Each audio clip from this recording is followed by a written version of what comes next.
주님께서 주시는 참다운 평안과 기쁨이 충만하시기를 주님의 이름으로 축원합니다. 지난 한 주간 동안 거친 세상에서 수고하시다가 이 자리에 참여하셨습니다. 때로는 가정을 위하여, 또 어떤 이는 건강을 위하여, 또 어떤 이는 믿음을 지키기 위하여 최선을 다하시다가 이 자리에 참여한 여러분들, 세상에서 맛보지 못하는 하나님께로부터 오는 참다운 은혜와 복이 오늘 예배드린 여러분에게 가득하시기를 주님의 이름으로 축원합니다. 우리 옆 사람과 인사를 나누실 때 이렇게 인사를 나누시면 좋겠습니다. 지난 한 주간 수고 많았습니다. 주님의 위로가 함께 하시기를 빕니다.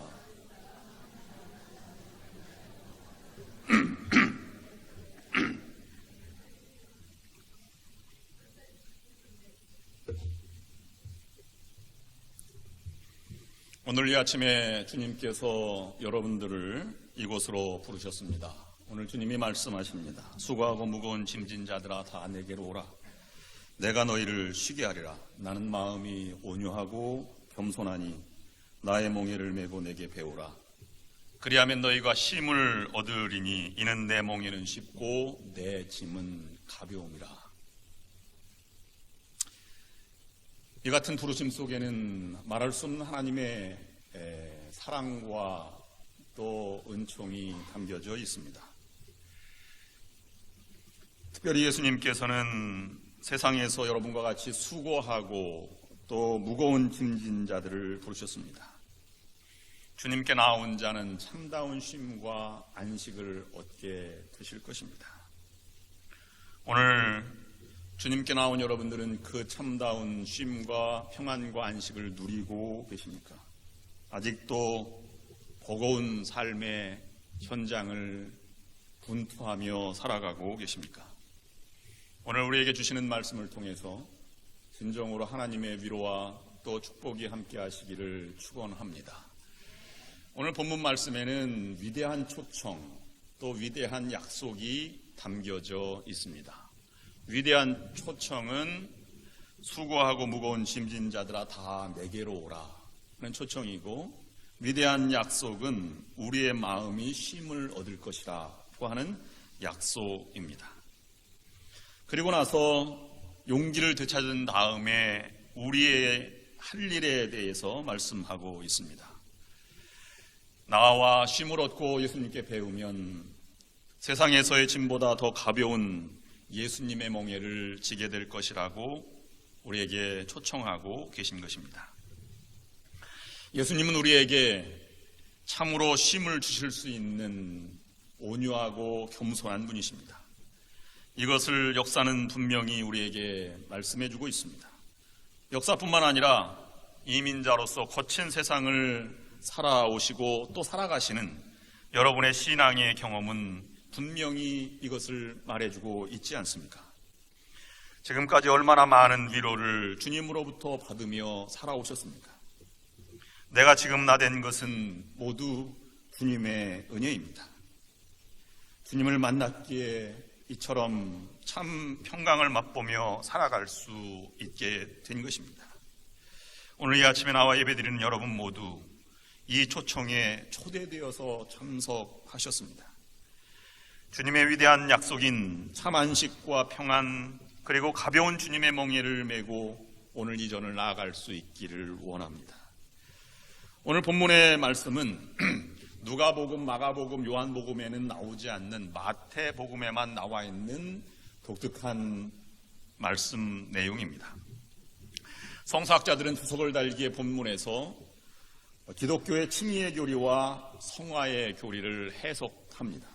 즉 28절은 내게로 오라는 말씀에 주님께 나오면 바로 의롭다함을 얻는다는 칭의의 교리를 확증한다고 말하고 있으며, 29절 말씀은 내게 와서 배우라, 그러면 내 몽에를 지고 내 짐은 가볍다고 하는 말씀 가운데 점진적인 성화의 교리를 확증한다고 말하고 있습니다. 즉 믿음으로 예수께 돌아올 때 의롭다함을 얻은 그가 또한 예수님께 나와 배우고 또 예수님을 닮아가려고 할 때 그것은 새 신분의 위치에 걸맞는 행동이 이어져 가게 되는 성화의 삶을 살아가게 된다고 하는 것입니다. 의롭다고 하는 것은 선언이지만 성화의 과정은 선언, 구원이 완성되는 과정입니다. 그러므로 성도는 거룩함과 성화에 지속적으로 나아가게 되는 것입니다. 의롭다함을 받은 어떤 상태이든지 주님 앞에 나와 고백하면 거룩하다, 너는 의로운 존재다 라는 것을 확증하게 되는 구원의 출발점이라면, 구원을 완성해 나가는 예수님을 닮아가는 성화의 과정은 그 구원을 이루어가는 양식이라고 해석을 하고 있는 것입니다. 오늘 그와 같은 해석을 중심으로 해서 이 아침에 오늘 저는 여러분들에게 세 가지 측면의 진정한 인간의 안식의 관계를 설명하고 또 묵상하려고 합니다. 오늘 구체적인 참 안식과 쉼을 얻는 과정과 성도로서의 참 과정이 무엇인지를 묵상하고자 하는 것입니다. 주님께서 무거운 짐을 내려놓고 또 참 안식과 멍에를 지는 과정을 통해서 우리에게 주시는 참 쉰다고 하는 것과 안식의 개념이 무엇인지를 다시 한번 기쁨으로 맞아들일 수 있기를 원합니다. 첫 번째, 주님 앞에 나와야 참 평강과 안식을 맛볼 수 있습니다. 28절 말씀에는 수고하고 무거운 짐진 자들아 다 내게로 오라, 내가 너희를 쉬게 하리라 라고 말씀합니다. 수고하다라고 하는 말의 원어의 뜻은 스스로 일들을 계속하여 피곤해진 상태를 말하고 있습니다. 또 무거운 짐진 자라고 하는 것은 타인에 의해서 무거운 짐을 진 채 계속해서 지쳐있는 사람들을 가르쳐 말하고 있습니다. 특별히 율법과 전통의 짐을 의미한다고 성서학자들은 해석하고 있습니다. 다 내게로 오라고 하는 것은 모두를 받을 만한 넓은 예수 그리스도의 마음과 은혜를 말씀하고 있는 것입니다. 여기 예수님께서는 그 당시에 비판하던 바리새인과 사두개인들과 같이 스스로 지혜 있는 자들을 부르시지 않고 수고하고 무거운 짐진 자들, 어린아이와 같이 순박한 자들을 초청하고 계시다고 하는 것입니다. 영원히 내가 너를 쉬게 하리라고 하는 것은 영혼의 쉼 상태가 아닌, 그것보다 더 일상생활 가운데에서도 참 평안과 안식을 맛보게 된다고 우리를 초청하고 계신 것입니다. 한 주일을 뒤로하고 주님의 몸된 교회에 나와 먼저 주님 앞에 인사하고 또 조용한 찬송이 울려 퍼지는 가운데 예배당에 앉아 기도하면 세상에서 맛보지 못하는 참 안식과 평안을 맛보게 됩니다. 왜 주님 앞에 나오면 평안할까를 생각해 보았습니다. 두 가지 거기 의미가 있다고 생각합니다. 먼저는 우리가 예배당에 내려오면 잠시 세상의 일을 잊게 됩니다. 모든 짐을 내려놓기 때문에 참 평안을 맛보게 되는 것이라 볼 수 있습니다. 아무리 세상에서 힘이 들었다고 해도, 세상을 살아오다 지난 한 주일 동안 버거운 눈물의 세월을 살았다 해도, 또는 다른 사람과의 배신과 저주와 핍박과 오해와 누명과 절망의 세월이 있었다 해도, 이곳에 들어와 성전을 보고 십자가를 바라보고 또 성구를 바라보고 또 성경책에 놓여 있는 것을 바라보면 여기가 하나님이 계신 곳이구나 하는 생각을 들게 됩니다. 주님이 품어주시는 온화함을 느낄 수 있습니다. 그리고 주님이 이렇게 말씀하시는 것 같은 음성이 들리는 것 같습니다. 내가 여기 있다. 그래도 내가 이렇게 살아서 이 자리에 오니 얼마나 감사하냐. 내가 그래도 살아있지 않니? 나는 너를 사랑한다 라는 음성을 듣는 것 같습니다. 그렇기 때문에 참 평안함과 위로를 받습니다. 그러므로 주일날 예배당에 나오면 먼저 주님께 인사하시기를 바랍니다. 주님을 만나는 것이 먼저입니다. 안내하는 분들만 주님 앞에 인도하는 이들입니다. 성전 안으로 안내하고 또 오늘 오시는 분들이 일주일 동안 어떤 마음의 눈물을 흘렸는지, 어떤 삶의 버거움이 있었는지 우리는 아무도 알지 못합니다. 그저 주님 앞에 인도하여 주님을 만나기를 우리가 안내하고 기도할 뿐입니다. 그저 주님을 잘 만나도록 돕는 것이 우리가 온전한 예배를 드리는 길입니다. 그리고 먼저 믿는 교우들이 그런 분들을 도와드리고 안내하는 것이 중요한 것입니다. 그렇게 여기에 만족이라고 하는 것이 있습니다. 내려놓고 있을 때 있습니다. 그런데 이것은 우리가 예배당에만 나와서만 느끼는 것이 아닙니다. 교회가 아니더라도 내려놓음의 장소는 있습니다. 설악산의 신흥사나 아니면 유명한 산사의 절간에 가면 세상의 시름을 잠시 잊게 됩니다. 이것 때문에 기독교 번거로운 교회보다는 우리 절간이 훨씬 더 낫다 이렇게 얘기하는 사람도 있습니다. 이 단계의 평안을 맛보고 누리고 살아가기를 원하는 사람들입니다. 또한 시원한 계곡이나 아니면 넓은 바닷가에 가서 있어도 우리는 세상의 시름을 잠시 잊게 됩니다. 그것 때문에 재충전을 위해서 휴가도 다녀오기도 하는 것입니다. 그러나 이것은 하나님이 원하시는 진정한 안식의 세계, 평안의 세계는 아닌 것입니다. 또 다른 측면으로 예배당에 나오면 주님이 품어주시는 것 같은 안식이 있습니다. 왜 그런지 생각해 보면 여기에는 참다운 가치, 나의 가치를 발견하는 장소이기 때문이고 인간의 존엄성이 지켜지는 곳이기 때문이며 또한 생명이 보존되는 곳이기 때문에 참다운 평안함, 안식을 맛볼 수 있게 된다는 것입니다. 진정한 평안은 나의 가치를 새롭게 발견할 때 느낄 수 있습니다. 옛 어른들은 이렇게 말합니다. 딸아이를 시집 보내거나 큰 대사를 이루고 나선 이렇게 말합니다. 나는 이제 죽어도 여한이 없다라고 말씀하십니다. 이 말씀을 그대로 내가 죽어도 괜찮다는 뜻으로 해석하는 사람이 어디 있겠습니까? 그만큼 나는 이루었다, 나는 만족한다, 그만큼 평안하다라는 표현으로 말씀하신 것입니다. 우리가 우리의 가치가 새로워지고 또한 인간의 존엄성이 지켜질 때 참 평안이 있습니다. 반대로 인간의 가치를 깎아내리고 존엄성을 파괴하는 것은 그 사람의 안식과 평안을 빼앗는 것입니다.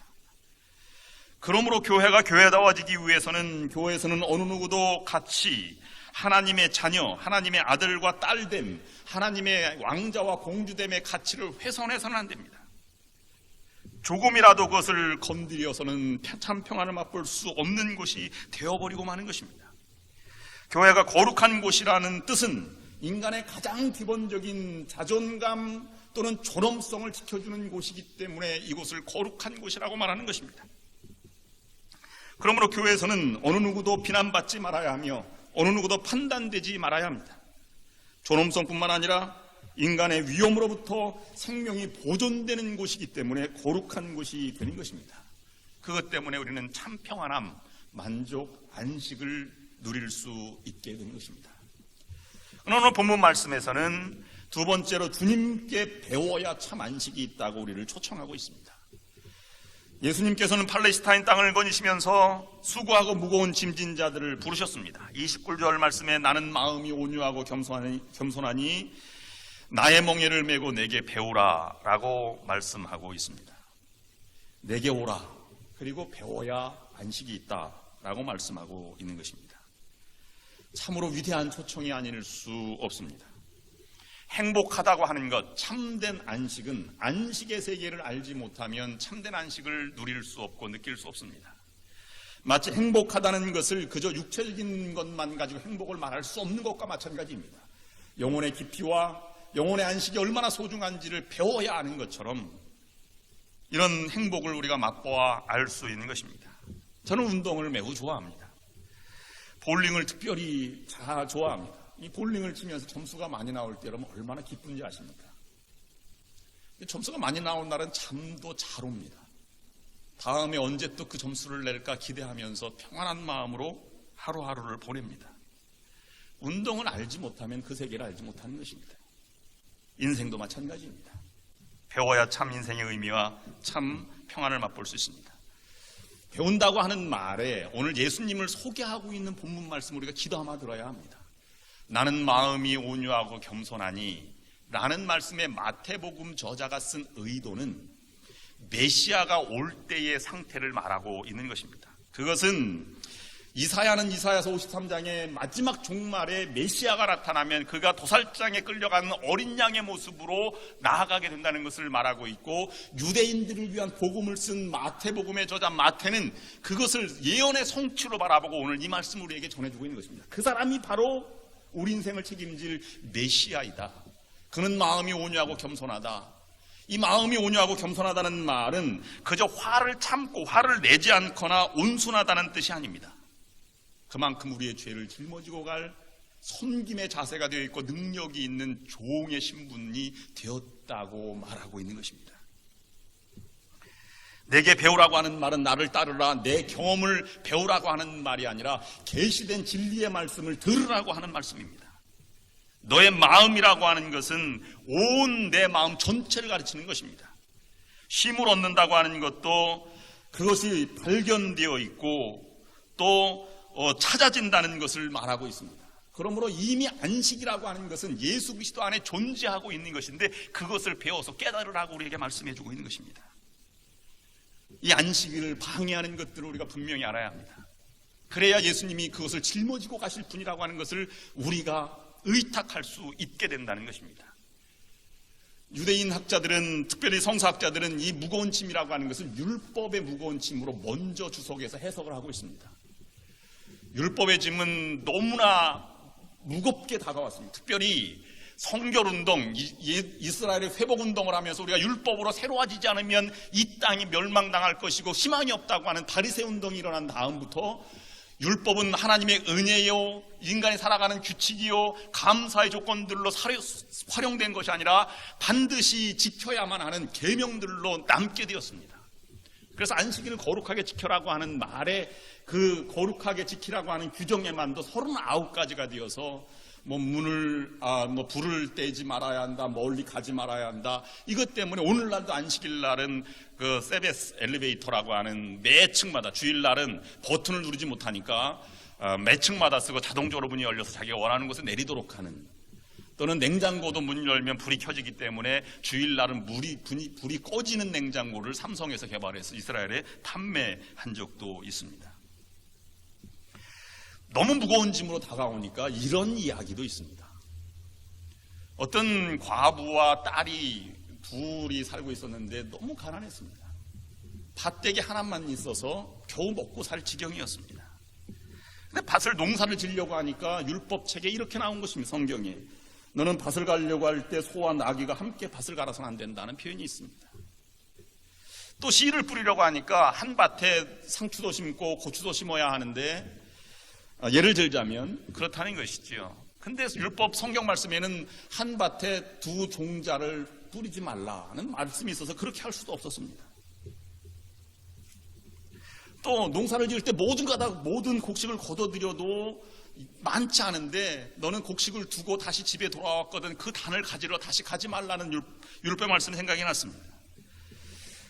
그리고 또 추수를 하면 첫 이삭단은 제사장에게 바치고 또 나머지 이삭 중에 10분의 1, 11조를 또 제사장에 드리라는 말씀이 있었습니다. 너무 버거운 것 같아서 이 과부는 딸과 의논해서 농사는 안 되겠다. 이제는 이 밭을 파서 양 2마리를 사서 양털도 깎고 새끼도 키우면 되겠다라고 생각해서 양을 샀답니다. 양을 사니까 양 사서 첫 새끼를 낳았더니 율법에는 첫 새끼는 누구 거라고요? 제사장의 것이라고 또 빼앗아 갔습니다. 또 양털을 깎게 되니까 처음 깎은 양털은 제사장에게 주라고 하는 신명기 15장 4절 말씀이 있는 것이 기억났습니다. 양을 잡아서 먹고 이제 마지막으로 살아야 되겠다. 그래서 양을 잡았더니 두 넓적다리와 볼과 위는 또 제사장의 것이라 가져갔습니다. 그래서 이 양을 제물로 드려야 되겠다라고 했더니 모든 제물은 제사장의 것이라고 빼앗아가서 하나도 남지 않았다는 것입니다. 무거운 올무 짐이 있다는 것이지요.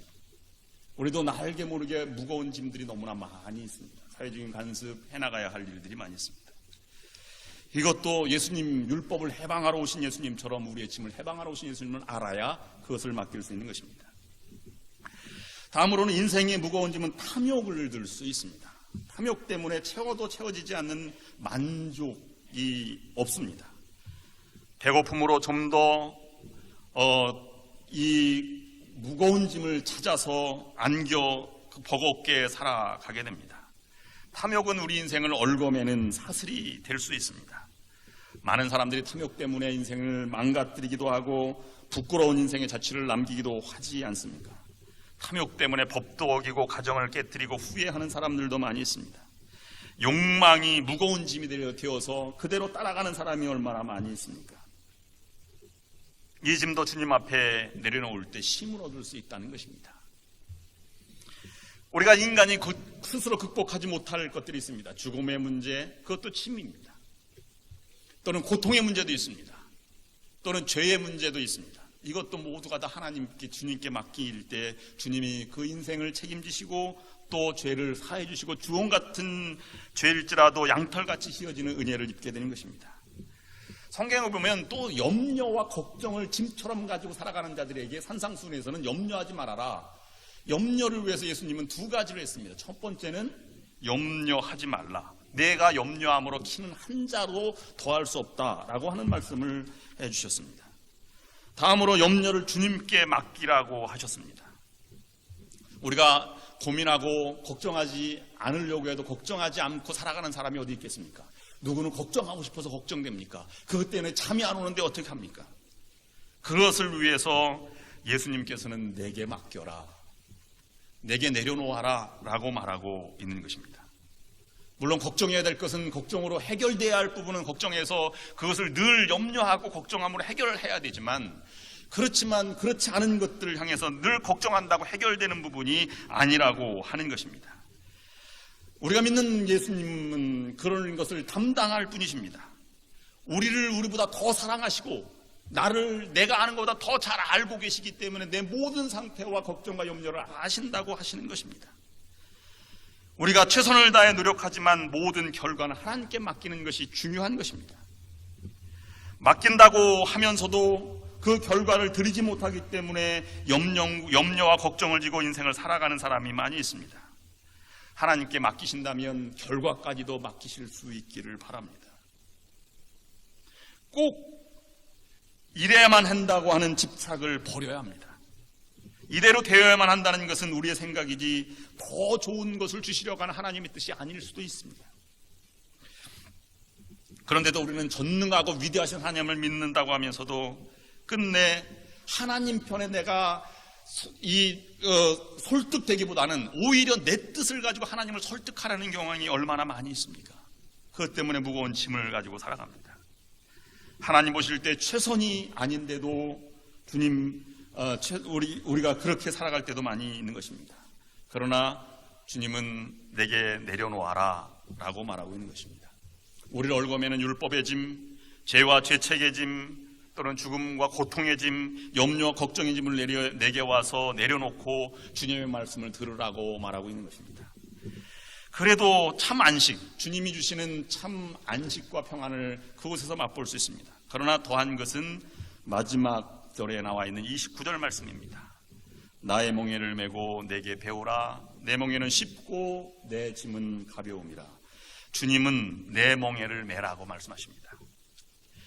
하나님 나라의 사역을 감당할 때 주님의 참된 위로와 평안을 맛볼 수 있다는 것입니다. 이것은 하나님 나라뿐만 아니라 우리가 세상을 살아갈 때에도 하나님이 맡겨주신 일이라고 생각할 때 정말로 참 안식과 평안을 맛볼 수 있다는 것을 우리에게 초청해주고 계신 것입니다. 오늘 본문 표현의 말씀 보면 내 멍에를 메라고 말하지 않았습니다. 내 멍에를 메고 내 짐은 가볍다라고 말했습니다. 우리가 지은 짐이 아니라 주님의 짐이라고 하는 것입니다. 이것을 구속의 자유라고 신학적 용어를 사용하기도 하고 사도 바울의 로마서 표현을 보면 율법 아래 살아가는 자가 아니라 은혜의 법 아래 살아가는 자라는 표현을 사용하기도 하였습니다. 진정한 안식과 평안은 쉰다고 배우고 내려놓는다는 것으로 얻어지는 것이 아닙니다. 이 땅에 살아가는 동안 하나님이 맡기신 사역과 일을 감당하면서 누리는 것이 참다운 평안과 만족과 안식이 되는 것입니다.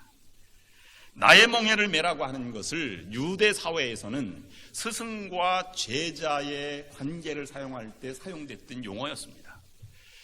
우리는 스승은 가르치는 자, 제자는 배우는 자라고 알고 있지만 오늘날도 유대한 장인 정신을 이어받는 제자는 장인과 함께 더불어 살아가는 것과 같이 유대인들은 가르치는 자와 랍비가 함께 노력하고 나아가는 것을 가르쳐서 함께 멍에를 메었다라는 표현으로 사용되고 있습니다. 한편으로 멍에라는 짐승들에게 지우는 마차를 끄는 것인데요, 우리나라 멍에는 하나로 되어서 기역자, 이렇게 화살표로 되어 있는 멍에를 어깨에 매서 마차도 끌고 밭을 갈지만 유대인의 멍에는 다른 멍에입니다. 그림을 보시겠습니다.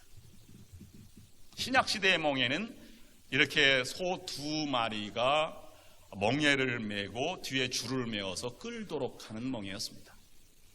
이것을 소로 말하면 두 소가 이렇게 있는 것입니다. 오늘 본문에서 예수님이 내 멍에라고 한 것은 무슨 의미일까요? 하나는 예수님의 멍에 자리이고 하나는 내 자리입니다. 여러분, 사람이 물건을 서로 끌 때 힘든 사람이 끌면 심약한 사람은 따라오게 되어 있습니다. 예수님이 멍에를 진다고 하는 것은 예수님이 짊어지고 가겠다라고 하는 분명한 의지를 담아 놓은 것입니다. 내 멍에를 지고 따라오라. 그러면 내 짐이 가볍다. 내 짐이 아니다. 예수님의 사역을 감당하고 예수님이 하나님이 맡기신 사역이라면, 그것이 하나님 맡겨주신 직장이라면, 이 일이 아니고선 내가 하나님께 이룰 수 없다는 분명한 만족과 희망이 있다면, 그 소명을 받았다면 그것을 짊어지고 나아가는 길에는 기쁨과 평안과 만족과 안식이 있다는 것을 우리에게 말씀해 주고 있는 것입니다. 주님이 대신 그것을 멍에를 지고 간다고 하는 것입니다. 내 멍에는 가볍다라고 하는 말에 어거스틴은 이렇게 해석했습니다. 그 짐이, 멍에가 너무 가벼워서 새의 깃털에 비유하여 깃털이 창공을 자유롭게 날 수 있을 만큼 가볍다라고 설교를 하였습니다. 이것을 주석에서는 너무나 예수님이 함께 멍에를 매니 그 관계는 너무 감사한 것 아니겠습니까? 나도 최선을 다하지만 주님이 더 크게 힘을 지고 십자가를 지고 가는 그 길에 얼마나 큰 은혜와 감격이 있겠습니까? 그래서 사랑의 계명이다라고 해석을 하고 있습니다. 구약의 안식일이 예수님이 부활하시고 난 다음에 주님의 날로 바뀌었습니다. 안식일 개념도 있지만 주일에 교회에 나와서 봉사하는 것은 어떻게 보면 쉬는 것이 아니라 더 큰 노역이라고 볼 수도 있습니다. 성가대만 해도 그렇습니다. 어제 2시부터 연습해서 저녁 때까지 성가 연습을 했습니다. 오늘 아침에 또 나와서 아침 9시부터 지금까지 성가 연습하고 또 오후에도 무슨 회의 여러 가지 일로 사역을 감당하고 하루를 다 보내게 되지 않습니까? 예배위원 여러분 꽃꽂이 보면 꽃꽂이가 그냥 놓여 있는 것 같지만 일주일 동안 이것을 어떻게 할까 고민하고 재단에 올려놓은 것 아니겠습니까? 어떻게 하면 주인 이 사랑의 교제를 섬길까 주방에서 수고하는 분들은 그것을 일주일 동안 자리를 준비하고 이렇게 해나가지 않습니까? 쉬는 것이 아니라 주님의 일을 하는 것이 참다운 기쁨이기 때문입니다. 거기에 만족과 안식이 있기 때문이라고 하는 것입니다. 우리 교회도 기쁨의 사역이 있다면 우리가 그 안식을, 평안을 맛볼 수 있는 것입니다. 그 교회가 평안한가 평안하지 않은가는 사역을 감당하고 있느냐 아니냐에 따라서 달라질 수 있는 것입니다. 전도하고 섬기고 봉사하는 곳에 진정한 기쁨과 만족이 있는 것입니다. 우리 교회도 후반기에는 부흥 태스크포스를 결성하여서 전도하고 부흥하는 교회가 되도록 온 사역자와 온 성도들이 함께 노력하기로 하였습니다. 이런 사역을 감당하는 가운데 진정한 평안을 맛볼 수 있기를 원합니다. 부흥을 꿈꾸는 자들에게 의해서 부흥이 이루어지는 것입니다. 하나님이 맡겨주신 사명이라고 하는 것에 진정한 능력과 힘이 있는 것입니다. 이것은 비단 우리에게 주님의 사역, 교회 사역뿐만 아니라 일상생활도 그대로 적용될 수 있어야 하는 것입니다. 88년도 서울올림픽에서 여자 탁구 금메달을 땄던 양영자 선수가 어느 날 갑자기 선교사랑 결혼해서 몽골 선교사가 되었습니다. 몽골에 가서 선교 사역도 하지만 몽골 탁구 선수단 대표를 이끌고 훈련을 하기도 하였고, 또 아시안 게임에 들어와서 비록 꼴찌라 했지만 그래도 사명을 감당하는 양영자 선수가 우리 잘 압니다. 많은 간증 집회도 많이 다니고 있지요. 근데 그 영향을 받은 선수가 현대캐피탈의 대한항공 소속의 전 탁구대표 챔피언이었던 김무교 선수라고 있습니다. 호주에서 있던 세계 탁구 선수권 대회에서 우승하기도 하였습니다. 근데 1998년 그가 간증한 이야기 속에는 이와 같은 이야기가 있습니다. 방콕 아시안 게임 때 결승에 김택수 선수와 함께 혼합 복식에 참여했는데 결승에 올라가게 됐습니다. 근데 결승 상대편 선수는 중국 1위 팀인 선수와 맞붙게 되었습니다. 김문교 선수는 경기 전에 하나님께 간절히 기도했습니다. 그때 하나님의 음성 같은 게 들렸어요. 내가 크고 비밀한 것을 내게 주리라. 김문교 선수는 너무 신앙심이 깊었기 때문에 금메달을 따겠구나. 예상과 다르게 많은 그 전문가들의 예상과 다르게 순위가 훨씬 더 뒤처진 선수답지 않게 1대1 세트 스코어가 동점이 되었습니다. 그때는 11점제가 아니라 21점제였기 때문에 3세트 갈 때 그렇게 열심히 했는데도 19대 16으로 지고 있었습니다. 시합하는 중에 김문교 선수가 하나님께 이렇게 기도했답니다. 하나님, 이번 경기만 이기게 해주신다면 그동안 이 지긋지긋한 탁구 그만두고 하나님 일 하겠습니다. 그랬더니 19대 19 동점이 되었습니다. 그러나 결국 기도는 기도대로 이루어지지 않고 그 금메달 확신도 사라져서 19대 21로 져서 은메달을 따게 되었습니다. 경기가 끝나고 나서 너무 허탈했습니다. 분한 마음이 들었습니다.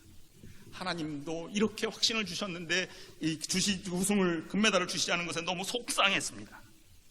내가 그렇게 죽자 살자 이렇게 했는데 하나님 나를 도와주시지 않는가 절망감이 들었습니다. 근데 하나님 앞에 가만히 생각해 보니까 너무나 마음이 평안한 마음을 찾게 됐다는 것입니다.